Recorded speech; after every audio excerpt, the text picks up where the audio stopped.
বিশ্বাস করো রাজকন্যা, এই চন্দ্র সূর্য সাক্ষী রেখে আমি কথা দিচ্ছি, আমি আজীবন এই বৃক্ষতলে শুয়ে থাকবো। দেবদাস যেমন পারুর জন্য বৃক্ষের নিচে শুয়ে শুয়ে মরে পড়েছিল, আমার জীবন আমি শেষ করে দেব।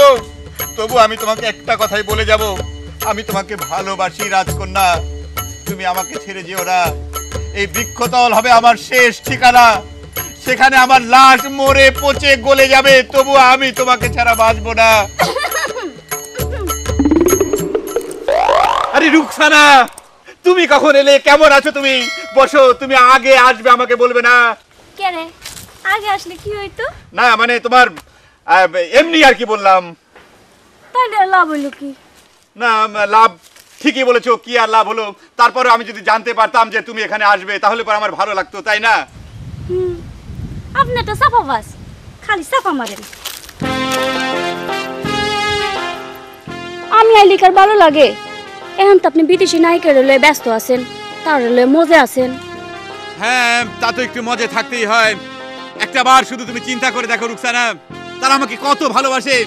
এই মানিক চাঁদের টানে বিদেশ থেকে এক জোড়া বিদেশি নায়িকা এই গ্রামের মাটিতে চলে এসেছে, এটা কি কম কথা বলো? না না, এটা তো বিরাট কথা।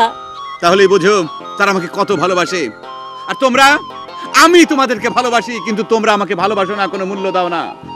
তোমার ওই নায়ক হিরো রতন কুমার কি সেই এলেমে আছে যে তার টানে বিদেশ থেকে একজোড়া বিদেশি নায়িকা এই গ্রামের মাটিতে চলে আসবে? না না, তার তো এলেম নাই, সে তো শুধু অভিনয় করে। অভিনয় করলে কি এটা ফাতো হয়? রুকসানা, তুমি মনে হয় আমাকে একটু ইনসাল্ট করলে। এটা কি? না মানে ইনসাল্ট মানে হচ্ছে তোমার, তুমি বুঝবে না, এটা একটা ইংরেজি বিদেশি শব্দ। কিন্তু আপনি তো আমার মিছা কথা কইছেন, হেরা তো বিদেশি নায়িকা না। আমি তোমাকে মিথ্যা কথা বলেছি রুকসানা? কে বলেছে তারা বিদেশি না? অবশ্যই তারা বিদেশি। তাহলে তারা যে বাংলা কথা কয়। হায় কপাল, দুর্ভাগ্য তোমার রুকসানা, তুমি কিচ্ছু বোঝো না। বিদেশিদের সিস্টেম কি তুমি জানো? একজন বিদেশি সে সব ভাষা জানে, বাংলা, ইংরেজি, উর্দু, ফার্সি, হিন্দি সব কিছু জানে। যদি সে সমস্ত ভাষা না জানে তাহলে তাদের দেশের রাজা তাদেরকে লাথি মেরে দেশ থেকে বের করে দেয়।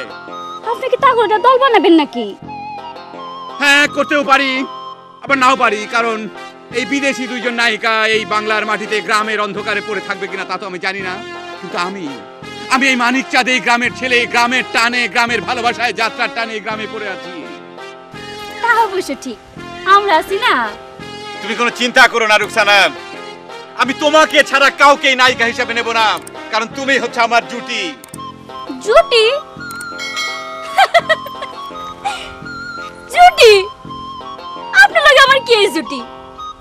আপনি তো ভালো নায়ক না, সাইড হিরো। রুকসানা, তুমি কি বলছো? তুমি কি জানো এই পৃথিবীতে যত বড় বড় হিরো আছে তারা সবাই একদিন সাইড হিরো ছিল।